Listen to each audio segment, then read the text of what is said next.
Good morning, everybody. Welcome to the Thumb. So it's Sunday morning, and I'm out here enjoying my church.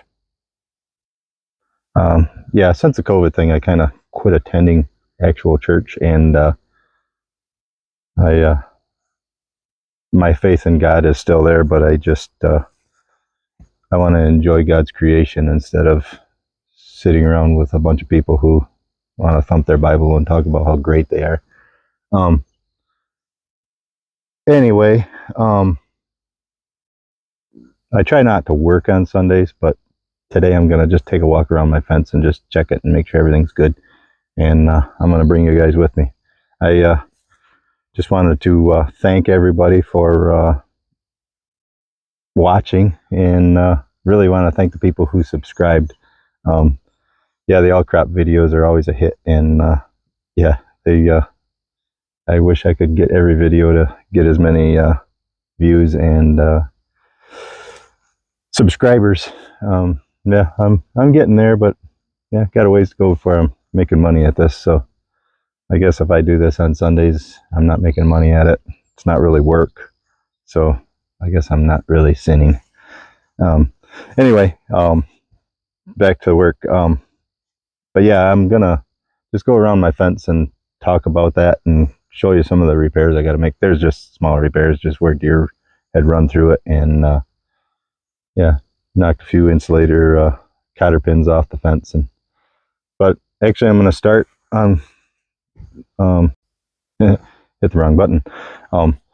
So I'm gonna, right here, this is actually the opening where I go in and out of a lot, pretty much always. It's like the main lane going back to my cattle and stuff. But yeah, this opening here is, I don't know exactly how wide it is, but my combine guy who combined the rye and the oats here, he's got a 40-foot head, and there was, I don't know, there's probably about 3 feet on each side of it when he came in with it. He actually unloaded, hooked the head up on the road, and I want to say he backed in. I think that's how he did it. But anyway, he came through here with the head on. And so what I do here, that end, all of those, I got a whole bunch of these insulated, I don't know what you call them, gate ends, I guess, or whatever. Got a whole bunch of them on that side too, but they're all just dead-ended. And this side, I've got one wire, you know, it's coming off of one wire, going down around, coming out, and then it just dangles down, and it will energize all of these. But that end is all just dead-ended. And this is basically the end of my fencer, is way down there. I don't know if you can really see it, but there's a deer blind down there, and that's where my fencer's at. I did a bunch of videos while I was building this, but I never really explained a whole lot of stuff. But anyway, that's how every opening is that way. It's got one thing coming out to where all the openings are, and then at the far end, I only have one of the. I'll explain that later. But yeah, I'm just gonna kind of go as I see things I want to point out. I'll point them out. Okay, first of all, I want to talk about why I put this fence up. This area here, you can kind of see dead spots. There's a lot of compaction in this area, and I always blamed compaction on why nothing grew here. But I should have been more thoughtful about it. But you know, there's some spots that aren't as compacted, but still nothing ever grew here. But then I used to look out, and if that fence wasn't here, I'm just going to say it, if that fence wasn't here, all this, I mean, this is just about knee-high soybeans, which isn't anything to brag about compared to some of the neighbors and whatever. but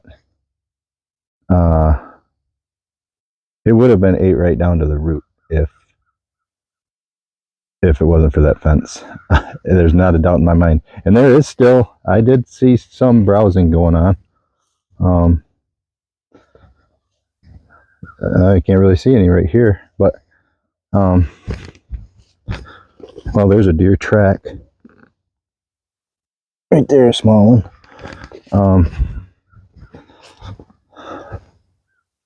Yeah, but there I did see some browsing, and there's other spots in the field where it's worse than others, but that is why I did this fence, was to compete with the deer a little bit. And I got about a little over a mile and a half of fence built around this farm. It's an 80-acre farm plus a little 8 acres of a little dog leg onto the neighbor's property. But yeah, a little over a mile and a half of fence, and I've got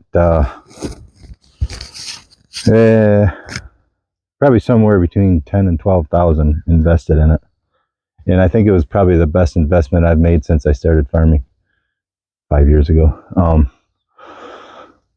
But yeah, back to some of the little tidbits. Yeah, this is all my corner braces they're called floating braces. The bottom end is just sitting on the ground, hence the name floating on the ground. And then I have just plain old fence tighteners going around the post over to the bottom of this. I had just used steel. You could use wood, but I kind of priced it out, and pieces of steel were just as almost same price. And to me, they're easier to work with because I just drilled a hole in the top to match the pipe, and it's just 1.5 inch Schedule 40 pipe, structural pipe. So it's, I don't know, I want to say a length of it was right around $50. I cut it in two, so they're like, 11.5 feet long. But I just welded that little foot or leg on the bottom just to hold the wire, and the 2-inch PVC just to make it so it won't short the fence out. But yeah, anyway, so that's how I did all my braces. As far as these gate handles, these are the cheap gate handles. I can't remember. I think I only paid $1 or $2 a piece for them. But what I did was these crimps are not crimped, because I know the deer are eventually going to start ripping these out, and I'm going to take them down in the winter, but they're still going to get ripped out here and there, I think. So rather than having to re-crimp everything, I just should be able to just, slide that crimp back, put a new handle on, slide the crimp back on. That's the plan. So yeah, and like I said before, all the fences, see, these are all hot. Every one of these, or I should say, they're all connected together, all these end connectors. But so this wire here is the only one that actually would have juice on it. So if I wanted to, I can just unhook this line. Now let me just go to this end. Trample down some soybeans here. So yeah, this is where it's coming in at. I guess I just hose clamped and cable clamped my wire to that, coming over to this, and you see it's not hooked to any of these other ones. So if I unhook this line that goes over there, energizes that whole thing, which actually energizes the next section of fence as well. So if I unhook it here, from here to my opening in the middle, it'll kill that. If I just unhook this one thing here, if I have to make a repair, all I gotta do is just unhook it here, and I can make a repair out in there somewhere.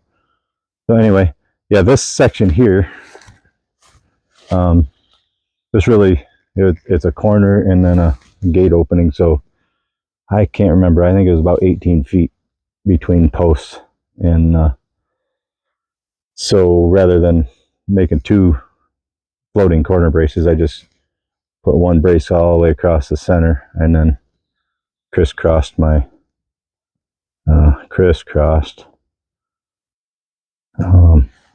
support wires, or whatever you want to say, or tension wires. So, okay, now we'll go to the I already see something I got to fix. So you might have noticed these PVC tees. What that is, it's kind of a standoff. I didn't do this around the whole 80 acres, quite frankly, because I was tired of building fence by the time I got to that point. But I do have all the tees on every one of the fiberglass posts, but I just didn't feel like going all the way around it anymore. I did the worst deer traffic areas. But anyway, so what that is, it's a standoff. It creates that, I think they call it a 3D fence. You see it, you can Google it or YouTube it. There's tons of videos out there on it. And to me, I think it works. The only thing I did do is I took, well, I'll show you later, one little tidbit that I did to that. Okay, so that, looks like I got a limb falling on that, but it's a dry limb, so I'm not going to worry too much about it. Anyway, if I see something else I want to point out, I'll stop and turn my camera back on. Okay, so here's something that happened. You see there's a hole there in the thing, but the fence isn't hooked to it. Probably at some point a deer ran through here. So here's the cotter pin that's supposed to be in that hole. And here is my lineman gloves. And I can touch this fence without getting a zap. Kind of handy. Saves a lot of steps. So here's what's cool about it, is all you gotta do is just shove that back in and bend it back over a little. Done. Now if that was a plastic insulator on a T-post, it would have been a lot tougher. Actually, this section of fence is probably what I've had to do the most maintenance on, just because, I mean, that's a lot of woods over there. And then I finally just abandoned that field and I kind of planted like a grassy hay in there for the cattle for the winter feed. It's, I don't get charged any rent on it. And basically what it is, it's a 6-acre food plot. There is some alfalfa and clover in there too, and it doesn't look like it much, but yeah, this is the first year. I just planted it this spring and actually haven't even taken any hay off it yet. I'm waiting for it to grow decent, and then I see some of it's headed out. I probably should, even though it's not that tall, I probably should take it off. But anyway, there's a lot of deer here on this end. Actually, I have actually seen, see, like, they get through the fence and they are eating this. You can see some browse on the soybean there. Weeds are a little higher because the canopy's not there. Yeah, it looks bad because it is bad, and it's basically because of the deer. The deer do still get in here. I mean, but I instead of seeing 30-40 deer out here chomping on the beans at night, I see 2 or 3. So yeah, it's slowing them down. It's not maybe stopping them, but it is slowing them down. Okay, I'm not gonna beat that dead horse.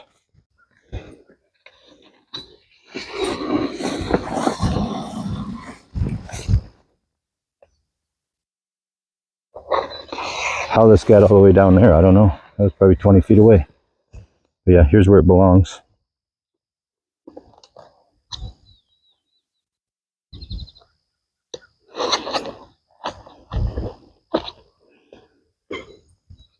Done. Okay, so here's something I wanted to point out.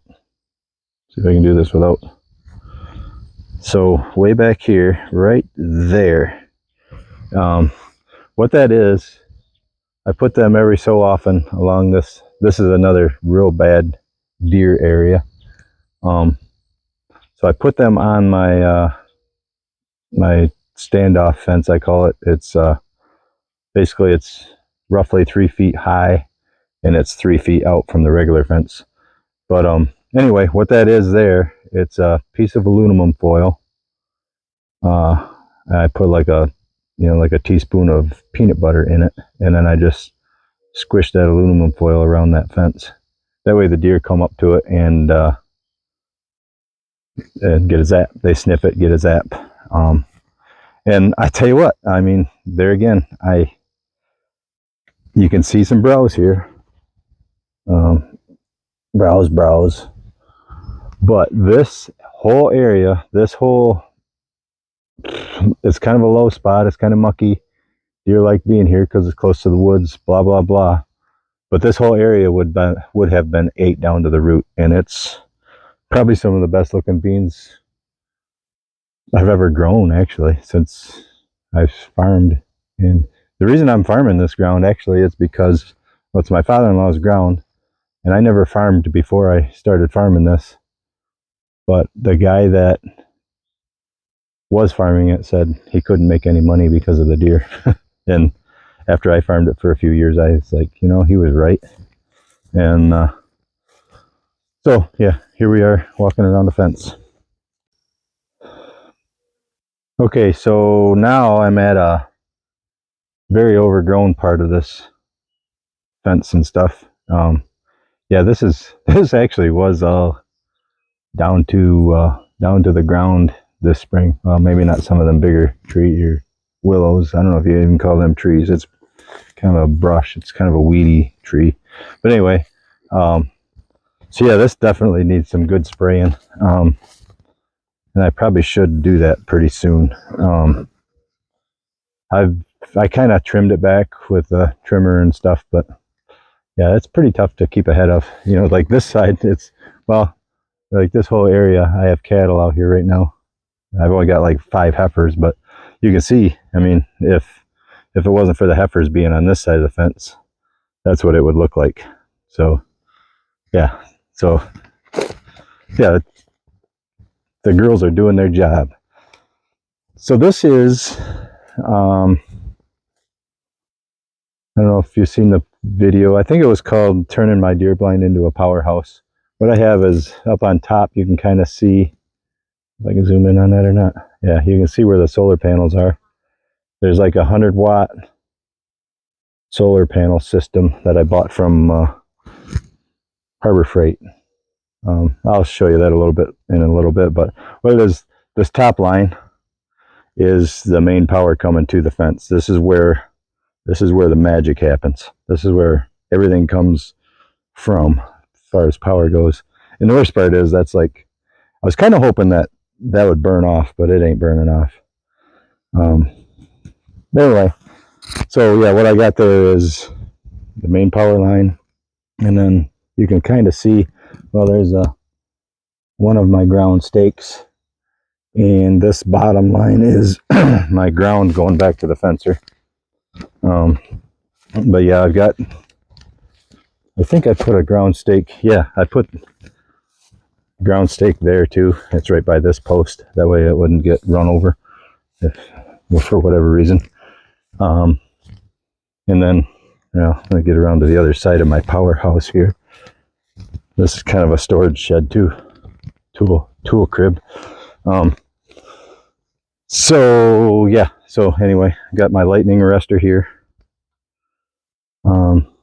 Yeah, and then the ground, there's a ground stake. Seems like I put a ground stake right here too. I thought I did. Oh yeah, there it is. Right there. But anyway, so I got Energizer wire, or hot wire, and ground wire. And they both just poke through the powerhouse wall.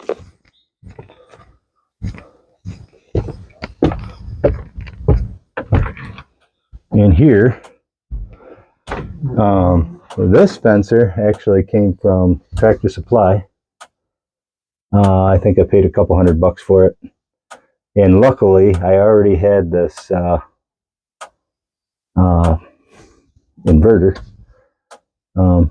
which that does the job. I mean, this little part here, this is like the charge controller that came with my solar panel kit, as well as the alligator clips and some lights. You can look that up on some of my previous videos. But anyway, so this actually came from Harbor Freight too. But luckily I had it because yeah, this is just a 110 volt fencer. This is I need to get that put back on. This is a dual volt fencer. It comes with 2 different Energizer power cords, one for 12 volt, one for 120 volt. And yeah, it had gone bad. I was actually I was out fishing and a storm came through, and I came out and checked it that night, and yeah, it was, or I guess it was the next morning, and it was dead. It was like there was nothing going on, and I killed the power to it, turned it back on, and it would come on for a split second and shut off. But yeah, Twin Mountain Fence, I called them, they said, yep, send it in, we'll fix it. It was still under warranty. I want to say it's got a 3-year warranty. Doesn't matter if it's lightning strike or whatever. And they never said what was wrong with it, but they just, I sent them the old one, and expecting them that they would fix the old one, but they just sent me a new one, and I still gotta get that on, because I'd rather run that one than this one, because then I don't have to run that inverter. But anyway, so that's what's going on in my powerhouse. Yeah, these lights, oh, that's not it, maybe it was it, but yeah, they've got extra switches on them. Yeah, this one's, they have individual switches. There's a switch for that light, but I don't know. I probably won't ever use them. I might during deer season or something, but yeah, they're there if I need them. Anyway, yeah, they came with that kit. That's the only reason I have them. It's not like I bought them individually. But yeah, I'm gonna keep walking around. I guess I'm probably about halfway around, and if I see anything else, I'll start yakking again. So here's a little tidbit.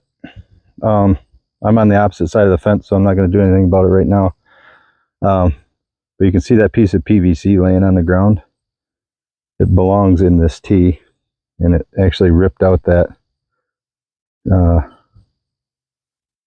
cotter pin, which is normally in the end of that PVC. One end's in the hook to that outside fence, and one is in this tee. But yeah, anyway, it got ripped out. The deer must have got tangled up in it and probably got a good zap and a bad experience, and anyway, it ripped it out. You know, it should be up there like that tee is. But so yeah, I didn't glue anything for that reason. That way it can get ripped out if it, rather than break something, it just rips it out. I can just go back and put it all back together. Okay, here's a little thing I want to show you. Here's a little section of, this is, I don't know, it's probably, I don't know, 10 feet wide. It's kind of hard to tell on a video probably, but it's probably about 10 feet wide. It is just an opening. This top, I have this wire here. It's basically just tying these 2 posts together, because I'm treating these like end posts basically, but yet I didn't need to have to brace them by putting that wire across there. And what that is, during deer season, this is all going to be, all the wire is going to be taken out of that. I got it, you know, it's just pinned in there basically, and mainly because it's just kind of a strategic spot. It's, I don't know, I would guess probably around 100 yards from that deer blind. Maybe not even that, maybe 75 yards. I'll have to pace it off sometime. But anyway, so I've got several openings in this fence just for that reason. Especially this back, I think this back quarter mile probably has, I think it's got 5 openings actually, just like this. You probably could, you know, a lot of times we'll shoot deer here, and then this is all the neighbors' woods over here, so sometimes they do go back in there and die, so you got to go back and get them. So you could always go back in there with a 4-wheeler or something, but we don't. I don't know. I've been hunting here for 30 years, and I don't think I've ever used a 4-wheeler to go back there, but I've pulled my guts out a few times trying to get a deer out of there, but yeah, we don't hunt back there, but yeah, sometimes deer do what they do when they get shot. But anyway, yeah, so this actually was a nice clover patch. This is actually, it's always been a food plot, and we just kind of no-till stuff into it. I'll probably do that. Actually, my father-in-law usually, this is his project, always is. Anyway, I've had the cattle back here grazing the clover. But yeah, anyway, this opening is, just wanted to point that out to you guys. So here's a little example of my temporary fence that I move. Looks like Junie wants a little more clover.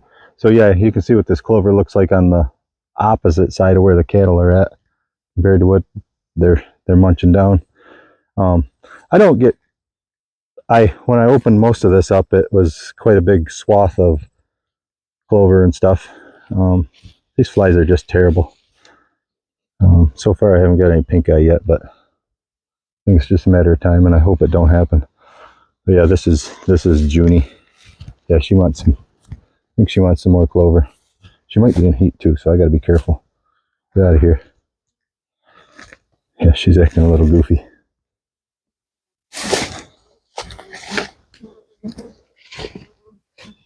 Get one a little bit here. But yeah, I don't know where the rest of them are, but this is Junie and Marble. They're the only two. The bull I used was a polled Hereford, but for whatever reason, those ones still have horns. The other three don't, and it's kind of weird. But I left the horns on them just because I knew they were going to be out here. They're going to be mamas next year at this time, so I don't know. Give the herd some protection. Yeah, I went with polled semen because I didn't want to have to mess with horns. Yep. Okay, all three of them are in the fence. So this is this first one is Rosie.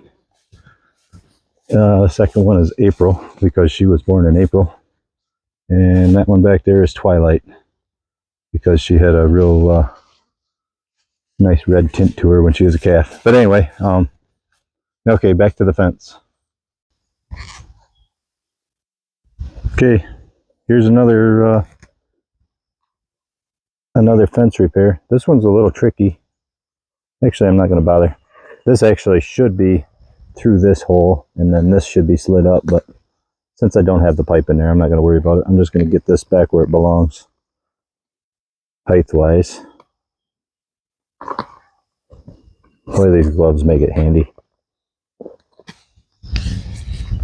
Kind of want to go back and check this one. Yeah, see, that one's still up there. So you can't really see it maybe, but about halfway between me and where the cattle are back there, there is a tree that fell out of this woods cross fence. But that's one thing that is really nice about this high tensile fence is that tree was down and all 5 strands were laying right on the ground, and I just blocked it up as firewood. It's just popple or cottonwood. It's not really desirable firewood, but since I had to do something with it, I figured I'd cut it up. But anyway, yeah, so yeah, with this high tensile fence, you just all I did was cut the log off of it, and it all popped right back into shape. There's been a couple of times where I've had to, put those cotter pins back in, but for the most part, it just springs right back. So it's kind of nice. So if you've got a vine growing, I could see how this could really be a problem. Yeah, I need to get some spraying done. See, here's definitely a trail where the deer, it's not deterring them a bit. So yeah, I wouldn't say it's not deterring them a bit, but it's not keeping them out. But when it's bad enough that they got a trail through there, they're probably going through the fence. I'm guessing that bottom strand probably doesn't have a whole lot of juice because there's so much vegetation there. Yeah, I guess I got to get that sprayed. But at this point, I mean, the soybeans are way over there. That's most of the reason why I didn't bother putting that 3D part of the fence up, because I mean, this was rye, that was wheat, that little, like about halfway over, that was a small wheat field, that was all rye. And they got in there and they trampled some down. They had their fawns in it, I think, or a few does had fawns in it.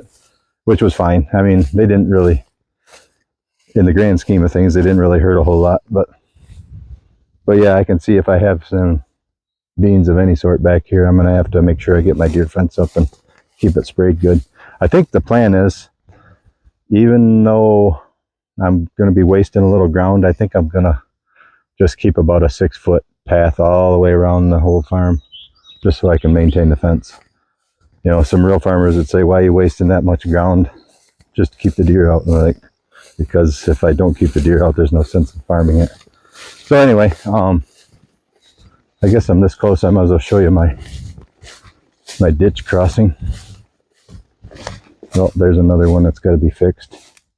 I don't know where the cotter pin is. Oh, there it is. Oh, this is nice being able to just grab a hold of this. I don't know how many volts are on this, but not very much. I know it's definitely definitely needs to be. Yeah, this one should be in that T too. So that kind of tells you that that T is on the right height. If this is where they keep busting it out, that must be where they want to cross. So if I had that 3D fence there, maybe it would stop most of this. Maybe. They're deer, so I'm not gonna guarantee nothing. So I'm gonna have to cross this. I don't know if I'll be able to or not. It's pretty deep here. But anyway, you can hardly see it with all this growth here, but there is, well, you can see the one on the far side. I just planted fiberglass posts in just so it followed the contour of the ditch a little. There's actually quite a distance there, and it looks like they're actually going under there.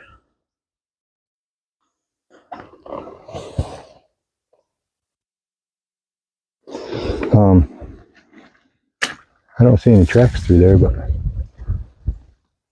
yeah, anyway, so that fence is out of the water. Even some of the rain events we had, the water rose in the ditch, but it didn't get up to the fence. But I got it so I can individually, say if the water gets up to halfway up or something, I can just unhook those fences in that spot. But it goes down pretty fast. If the water comes up, it goes down pretty fast. So, but anyway, this is kind of just like all those other openings. I have just one wire across the top to hold the posts from leaning out. And yeah, and then each individual wire can be taken off, or I can take one off of either end, like that one there. I can just shut the fence down.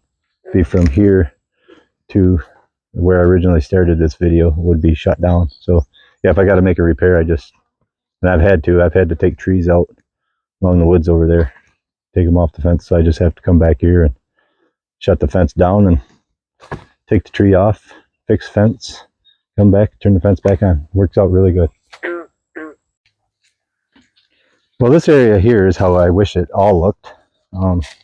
I did take the time to spray this. This was really bad here. When I put the fence up, I almost had to spray it because it was bad. I mean, this whole section of woods here it was very overgrown. There was vines, there was small trees, there was just grass and weeds and everything.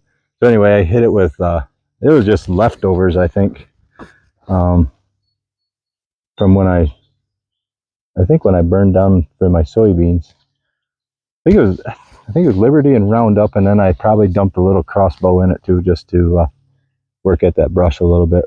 But yeah, I can see there was spots where I missed, but yeah, for the most part, I wish the whole fence looked like this, because yeah, there's not much vegetation eating my juice. But anyway, just another little tidbit. Well, that pretty much concludes my fence line tour. Yeah, just want to say thanks for watching, and yeah, I really appreciate you guys who hung on this long, especially on a boring video like this.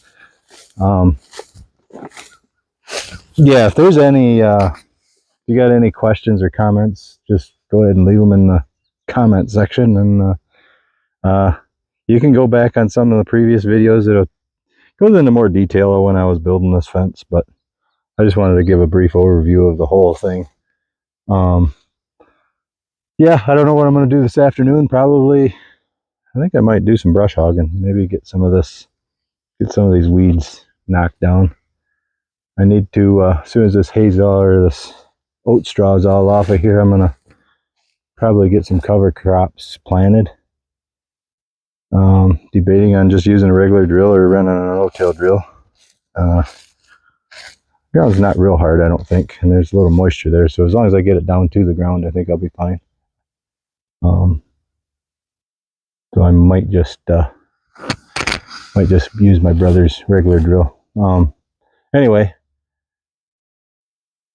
so that's the conclusion of the tour, and I guess thanks for watching, and take her easy.